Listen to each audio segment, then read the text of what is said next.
On today's Locked On Thunder podcast, where do the Thunder players rank among the NBA, and what are our biggest takeaways from Thunder training camp?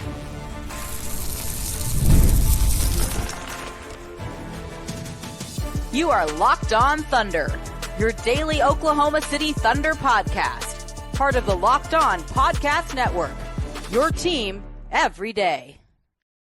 Let's get it going on the Locked On Thunder podcast, on the Locked On Podcast Network, your teams every day.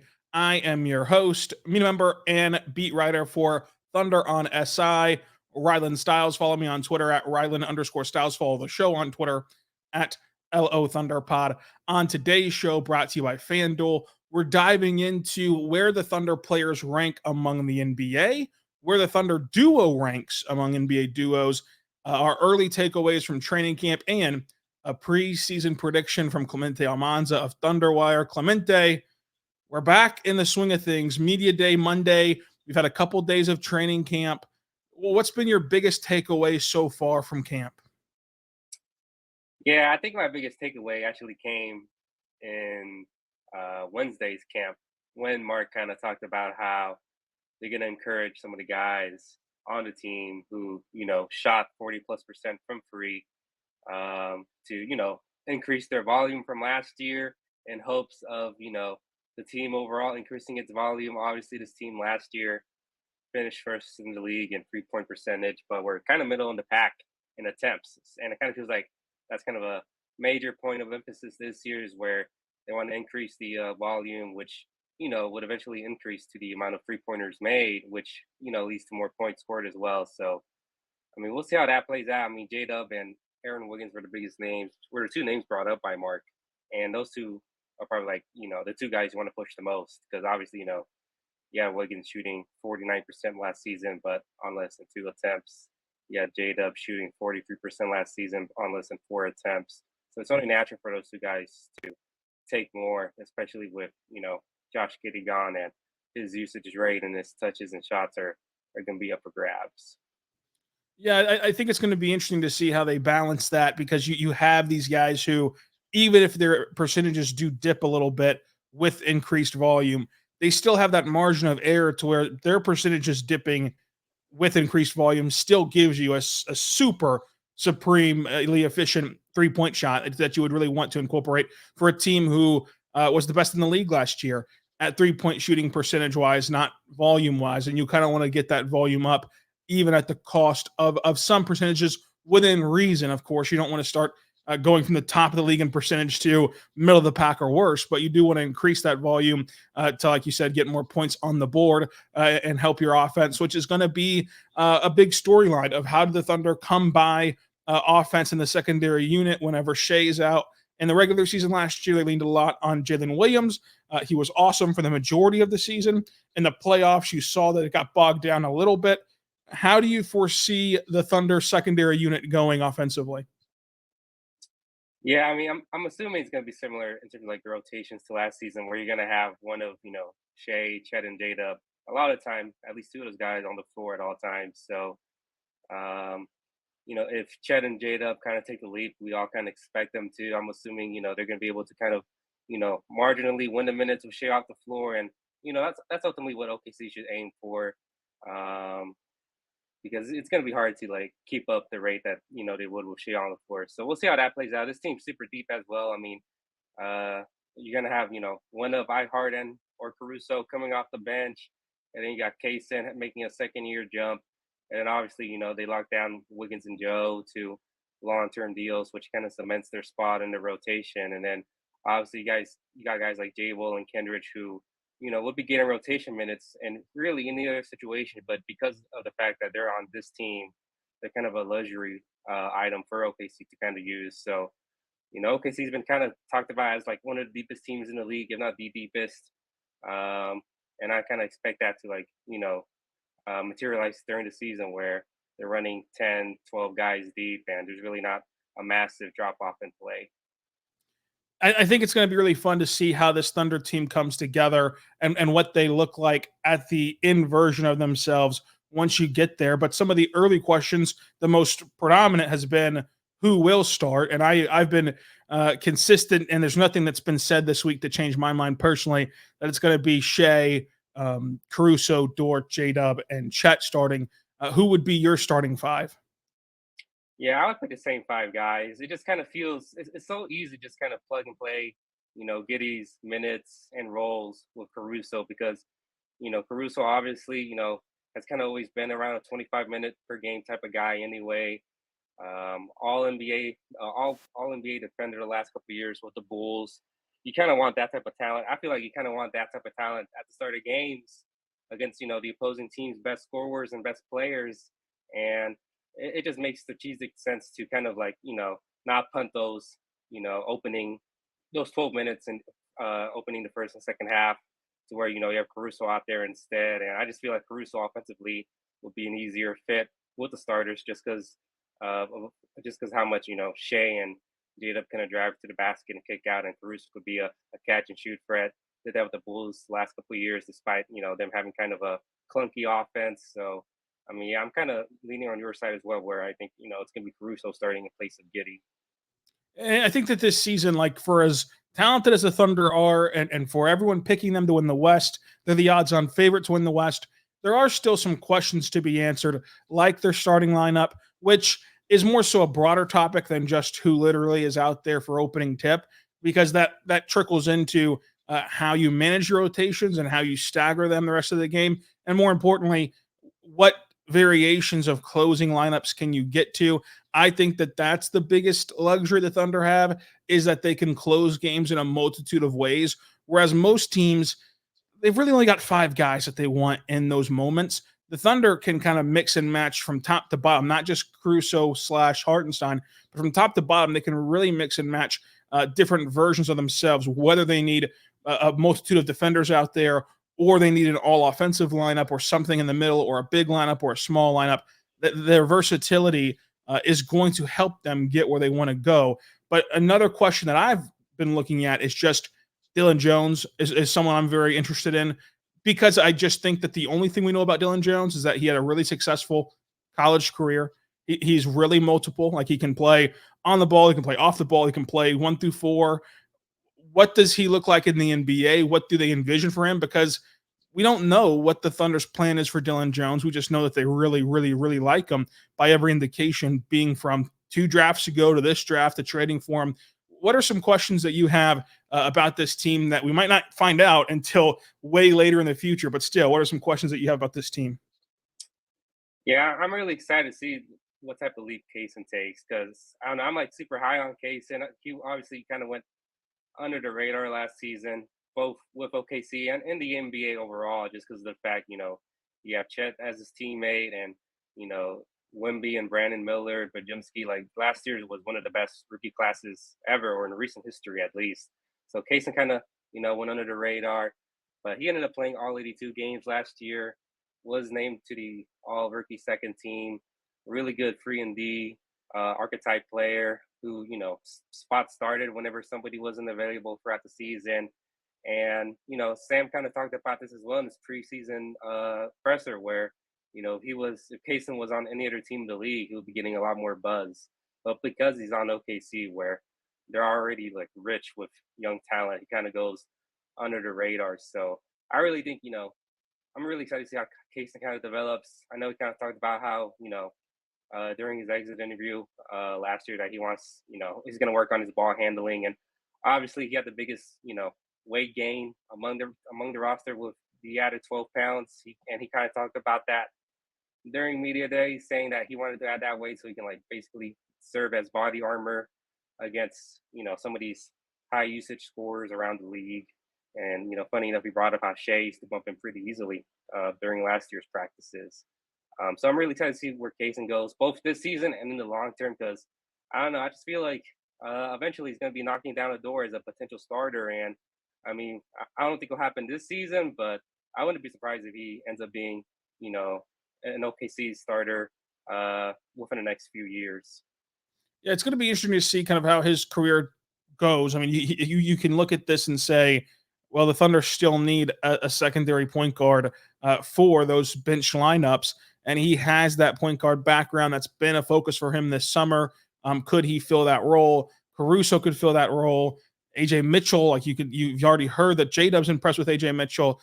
They're no strangers to playing two-way guys. So there's just a lot of different ways that they can try to patch together a fix to that problem, because every other problem that they had last year, they have a definite answer for. Like your problem of your front court depth, the definite answer is Hartenstein. Whether he's starting or not, he's your definite answer for plugging that hole.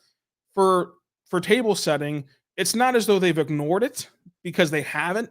They've just given themselves a wide range of ways to fix it, and you just don't know which of those solutions will actually work. Will it be Caruso? Will it be Kaysen? Will it be J-Dub taking a playmaking leap? Who will it be that fills that role? I think will be interesting, and I think is a question that we can only get with time.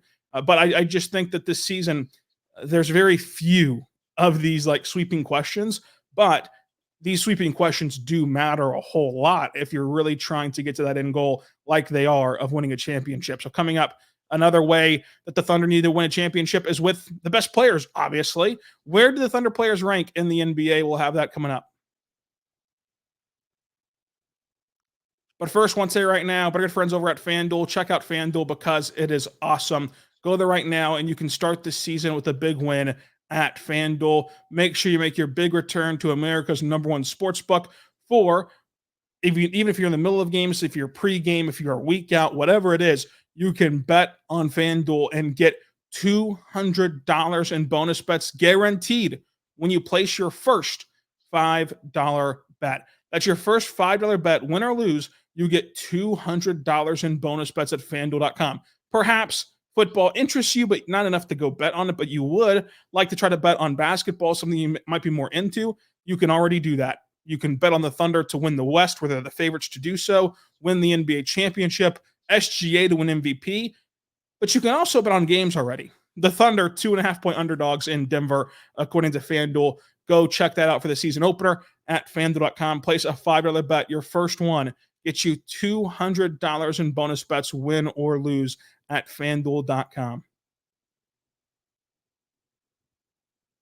We're back on the Locked On Thunder podcast, on the Locked On Podcast Network, your teams every day. Thank you so much for making us your first listen every single morning, every single day. We're here for you, talking Thunder basketball.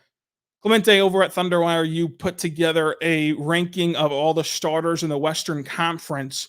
We can go position by position. The first one, pretty easy. Where did the Thunder point guard, Shai Gilgeous-Alexander, where did he land? Yeah, and just kind of a prerequisite way. Like, this is not an exact science. Obviously, you can debate until you're blue in the face as to like whether if one player is a one or a two. But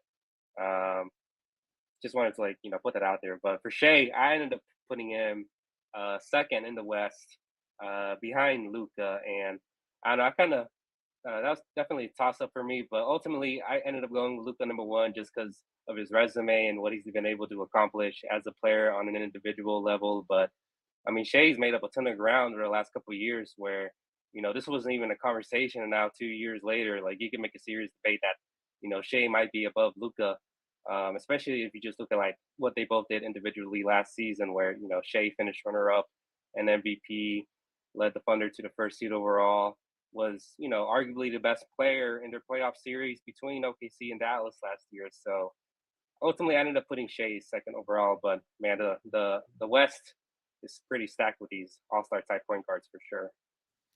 Yeah, and I just think that whenever you look at this season, you can talk Luka, you can talk Shai, you can flip the coin, whatever. The bottom line is Shai is legitimately a top 3 point guard, absolutely. And I think that whenever we look at this realistically, he's a lock for top 2 with respect to what Steph's done in his career and everything.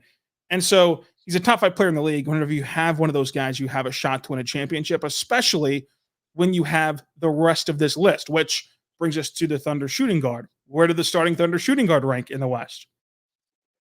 Yeah, like I said, like, a lot of this was kind of educated guesses. I ended up putting Caruso as OKC's entrant, and I ended up putting Caruso at #9, sandwiched between Jalen Green at 8 and Austin Reeves at 10.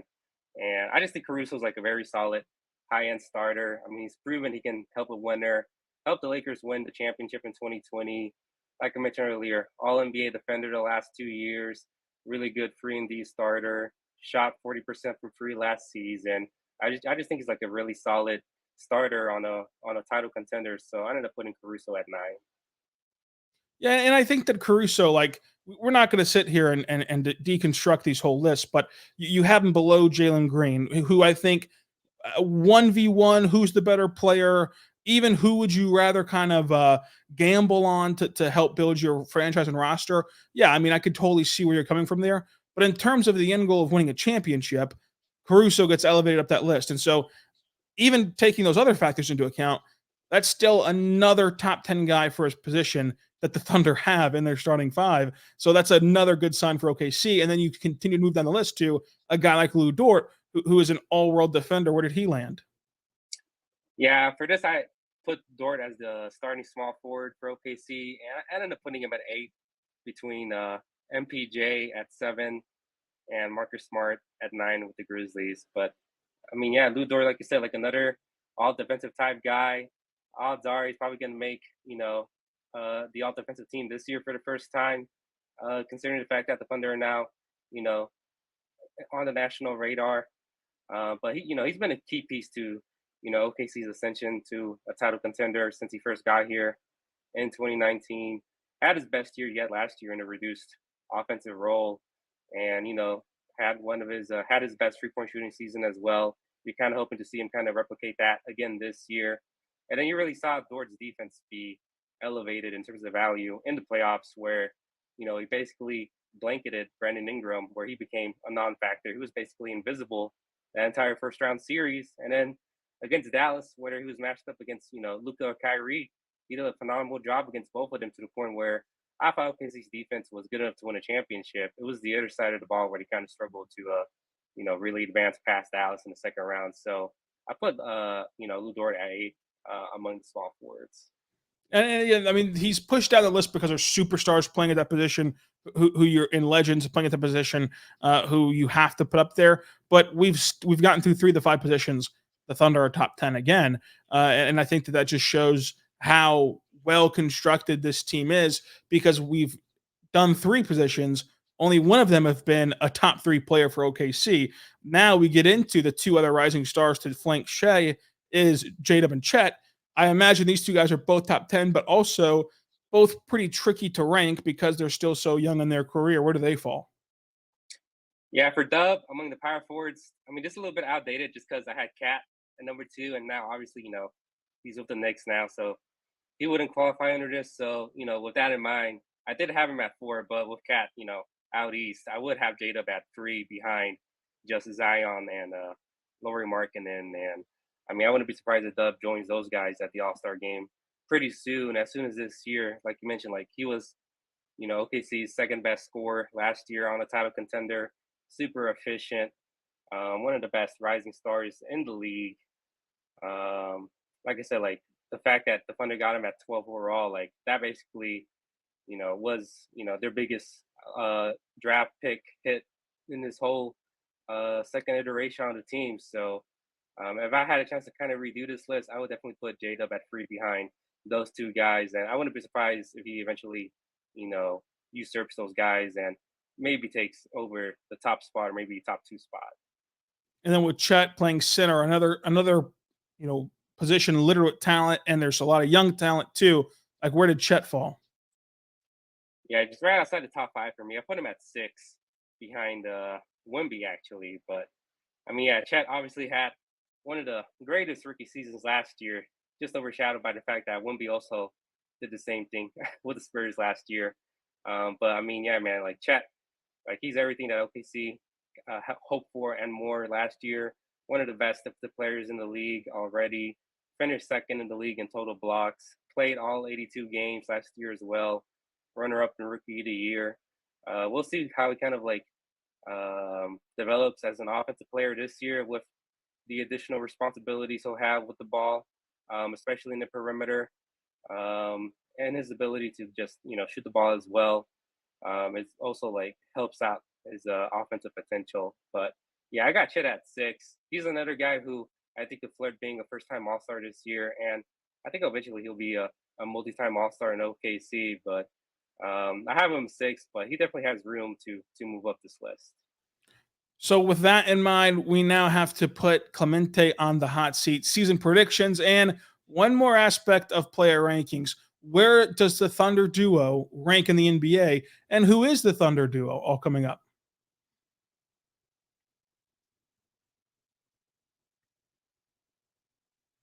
We're back on the Locked On Thunder podcast, on the Locked On Podcast Network, your teams every day. Check out Locked On NBA for the national aspect of basketball. Check out all of the rankings from Clemente Almanza on Thunderwire. Clemente, whenever you look at this Thunder roster, I think that there's clearly some tiers that you can break down, and you can make it really easy or you can make it really tough. One of the tough ways to view this roster is I think that the NBA shifted away from big threes and from trios, and they're kind of more into duos. Who would you consider the partner in crime for Shai on duos in a very, very, very, very tough splitting of the hairs between him and between Jalen and Chet? Yeah, like you mentioned, like you can really go either or. I really view this hierarchy as like Shea as your obvious number one, and then Chet and J-Dub as your 2A and 2B, where either of them or even both of them could go off at any night. But if I'm being forced to kind of just pick one duo to kind of represent OKC to stack up against the rest of the league, I think I would lean towards the more traditional sense of a guard center. So I think I would go Shea and Chet as OKC's kind of 1 and 2 duo. But like you mentioned, like you could easily put J Dub in there as well, and it would be as strong of a duo as at any other in the league. So, but for this exercise, I'll go with Shea and Chet. Yeah, and that's why I think that the Thunder are the favorites out west, and they're looked upon so highly around the NBA in general, is because they're a rare team who can get to three, like who can get to three high end guys, and this modern NBA, it's just really tough to do while still having depth, especially like you can look at Phoenix and say, yeah, Booker, Beal, Durant, like those guys are awesome. Those guys have a pedigree and a legacy. But then you look at the rest of the roster and it doesn't even come close to Oklahoma City. So I just think that the Thunder have such a unique balance of top end talent with depth that I think is going to carry them far. We'll just stick with your duo of Shea and Chet for the time being. Just off the top of your head in the Western Conference, like what duo would you pick over them? And I think that answer will tell us why the Thunder are so favored out west. Yeah, I mean that's tough. Like you said, there's certainly teams that have, I guess, better top top heavy talent. But like you mentioned, OKC's depth kind of cancels that out to where OKC you could argue OKC is the best team in the West. But I mean, in terms of duos, Luka and Kyrie is up there, LeBron and AD obviously, KD Booker like you mentioned.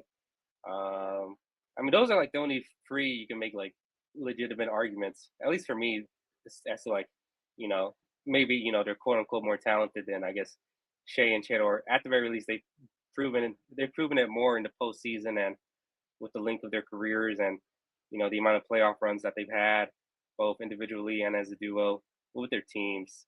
But I think OKC definitely has like a top 5 duo already, especially in the West. But I guess those are like the only three in mind that you can maybe argue is better than what OKC brings with Shea and Chet. Yeah, and then you could also throw in there, Jokic and Murray. Although I think that while Jokic is the best player in the world, no matter if you want to make it J-Dub or make it Chet, those guys have surpassed what Murray has shown over the last year and in the Olympics, which is pretty nerve-wracking if you're Denver. And I just look at this and say, yeah, could LeBron and AD obviously take down Shea and Chet in a hypothetical 2v2? Of course, but whenever you flush out their rosters, which helps you look better, of course, with your surrounding pieces, I would still take that Thunder duo over the Lakers. So it's kind of a complicated way to put it, but even if you just want to boil it down to only the top guys before factoring in depth, if you think that depth is overrated and it's just something that is just overblown, especially come playoff time, the Thunder still have that top echelon, especially if you bank on a postseason leap from Chet and J-Dub to step up and fill those shoes for number 2 and 3, which they couldn't do last year in their first postseason run. but there's a good indication that they can do it this year, or at least get closer to it this year, which will really help this team. So with that in mind, Clemente, where do the Thunder finish this year? What's their seed, and what round are they bounced in? That's tough, man. I don't know. It just kind of feels like everybody's kind of picking OKC to be the first seed, like nonchalantly. Like I don't know. I just feel like you shouldn't take the first seed for granted. Um, I'll say this. I think they'll be the second seed. Out west, I think they'll end up with. I'll say they'll end up with like 58, 56 wins, like right, um, like close to what they had last year, which was 57. But like in terms of like how far they advance in the playoffs, like that's tough. I mean, you can make a serious case they can make it to the finals, but I don't know, man. It's tough it's tough being the first guy to kind of pick a team that's never been there to make the finals. So I think I'll go the easy way out and just say that they go to the Western Conference Finals. They take that next step from last year. They, face a tough team in the West Finals, have a hard fought series, kind of, learn some additional lessons and, make steps in the right direction. And, hopefully, they can eventually, make it to the finals and potentially win a championship here in the next couple of years. Um, but I think they'll end up going to the West Finals. It'll be very interesting to see kind of how this all plays out for the Thunder. Clearly, I would imagine that they're going to be a top three seed in the West, and it's going to vary on a lot of different factors, like you saw a year ago. Like the Thunder last year won 57 games and were a game away. They were a Wemby masterclass away from being the 3 seed. So it's not going to be some controversial thing or some awful thing if the Thunder don't have the top seed or even the second seed. I think that the West will be that close again, where it's going to be separated by tiebreakers. It'll be separated by what happens in the final week of the season. And I just think that this Thunder team, the value for them in the regular season is not necessarily wins. I mean, obviously, you want to win every single night and you want to win as many games as possible. But if the difference in winning 60 games and winning 55 games is that for those games that you lost in the middle, you were collecting data, you were shifting lineups, you were seeing what you think could work in the playoffs. I think that that's way more valuable than just ripping off 60 plus wins in the regular season. So, with that in mind of how the Thunder are going to explore their roster, I also wouldn't just lock in the first seed. I'll still pick them to be the first seed because I just think they're the best team in the West, and so you don't want to be, caught there with egg on your face if they actually do go get the first seed. I just will say it's not alarming if they don't get there for the sake of exploring their roster and having as much data as possible to make really informed playoff decisions, but based upon matchups and based upon wrinkles that you want to show and throw out there in the postseason. And then I think that they're going to at least get to the Western Conference Finals. I think that they were so close last year whenever you could pick apart so many different things. You could pick apart how bad that the Josh Giddey like stuff went because of how they were defending teams. You can pick apart how Jada and Chet did not hit their goals as the 2 and 3. You can pick apart the Thunder did not have a backup big man. Like there's so many elements that you can sit here and harp on about last playoff run. And the Thunder lost in 6 games with a 0-point differential in the second round. So I just feel really good about how much better this team got this summer. Yeah, and kind of adding to your point about like the record stuff, and if they end up finishing with I guess worst record from last year, where they end up with 55 wins instead of 57. Um, you also got to keep in mind last year, like they were like incredibly lucky with health and durability and all that stuff. I mean, Shai played 75 games, Chet played all 82, Jada played 71, and you got to wonder just uh, how willing they will be to kind of like push those guys to play that many games this season, because Chet's the biggest example of this, where you kind of saw after the All-Star break where he kind of like you could tell that he was battling out there with fatigue, and he even admitted himself like multiple times throughout last year that he kind of felt like kind of maybe pushed himself a little bit too much to kind of reach his goal of playing every game last season. So now you gotta wonder, like, is OKC gonna take maybe a more cautious approach towards that, and maybe rest some of these guys on on a back-to-back or on a free and 5 game or 3 games and 5 nights stint or 5 games and 7 nights stint to the point where you have them, more fresh when it matters the most in the playoffs. And you don't see, Chet out there kind of like lagging along, playing with dead legs. And because ultimately, you want this team to go deep in the playoffs, which is what matters the most. So I wonder if they're willing to like sacrifice, maybe some of those regular season wins in exchange for having these guys a lot fresher come to postseason. Yeah, I mean that'll be a big factor in this too. But Clemente, thank you for joining us. Go check out Clemente on thunderwire.com. See Almanza 1007 on Twitter. And until next time, be good and be good to one another.